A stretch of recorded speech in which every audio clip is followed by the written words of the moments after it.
Bonjour et bienvenue pour cette synthèse hebdomadaire de l'actualité économique et géopolitique, particulièrement dense cette semaine, en mode affranchi. Alors je salue tous les abonnés de TV Liberté pour cet épisode que je vais intituler Trump nous met une trempe, Wall Street passe à la trappe.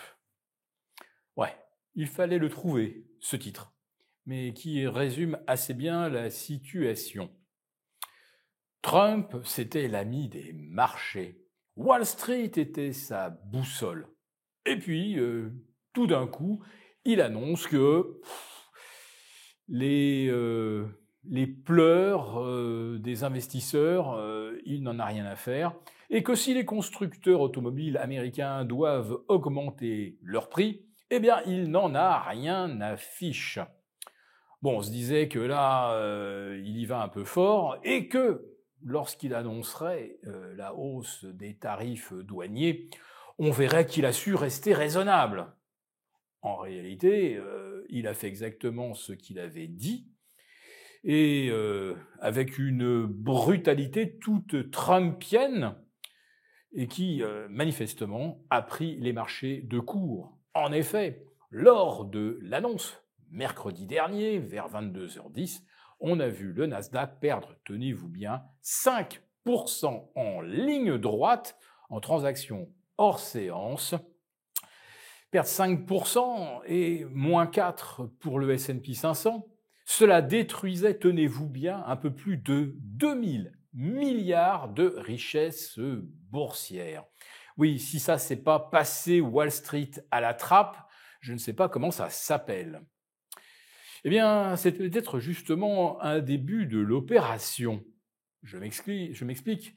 Ça fait maintenant plus de 18 mois que les indices boursiers américains progressaient comme des funiculaires, avalant tous les obstacles, l'inflation, puis la désinflation, des taux qui montent, des taux qui rebaissent, puis qui remontent, des perspectives de croissance dégradées, rien n'y faisait. Wall Street continuait de monter obstinément.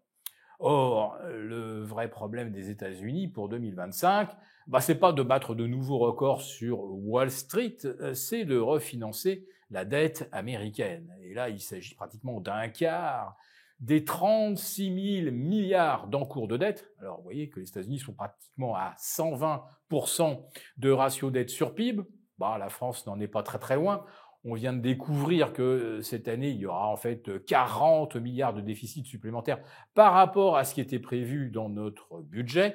Mais bon, revenons aux États-Unis.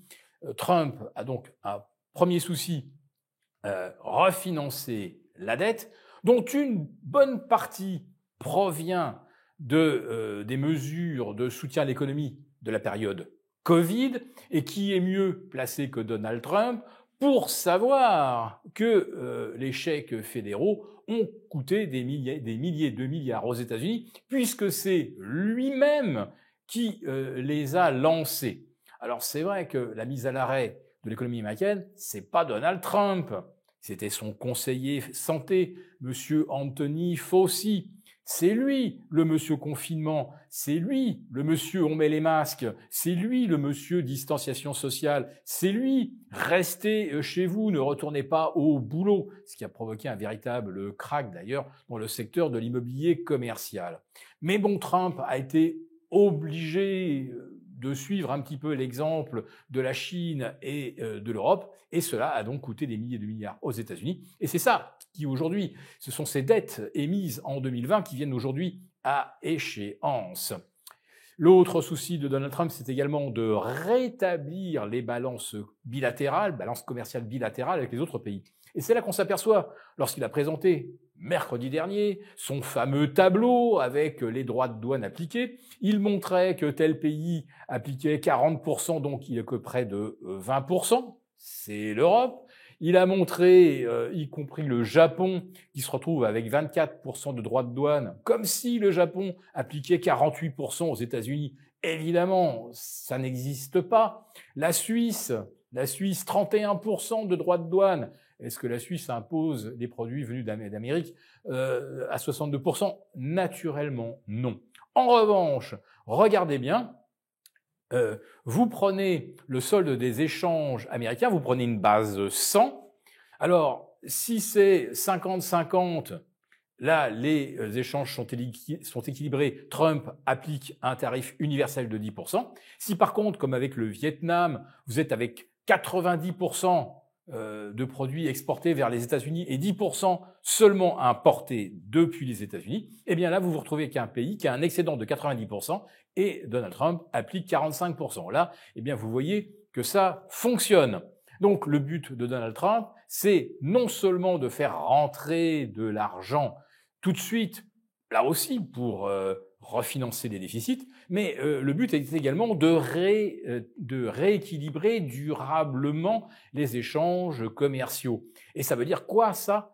Qu'on n'a pas fini de souffrir, parce que ça va pas se faire en 2 jours. Et il ne faut pas imaginer qu'aujourd'hui, on va aller pleurer à la Maison-Blanche pour obtenir une baisse de tarifs. Allez, si on revient de 49 à 44, comme par exemple le Cambodge, ça va rien changer. Ça veut dire que le commerce bilatéral va quasiment s'arrêter.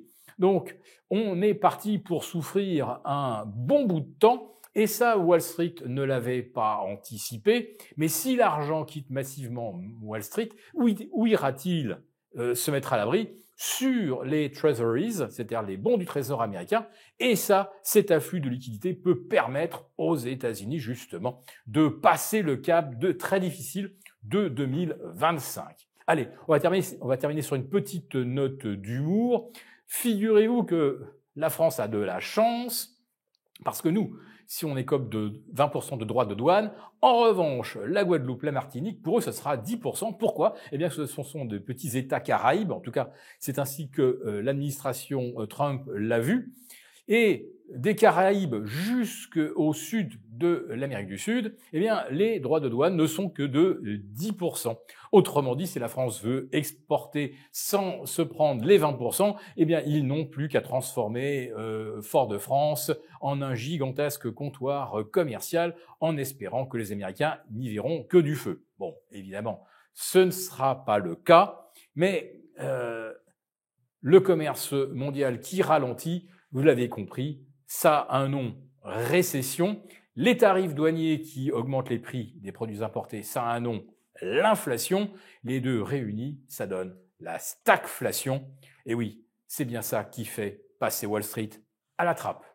Nous avons conçu à votre attention un rapport spécial que vous obtiendrez gratuitement en cliquant dans le lien en description de cette vidéo. Un rapport spécial qui analyse toutes les conséquences économiques, financières et patrimoniales. Et bien sûr, ce rapport vous offre également des mesures, des initiatives à mettre en place très rapidement pour protéger votre épargne, celle de vos proches. Tout ça donc dans un rapport gratuit que vous obtenez en cliquant en bas de cette vidéo.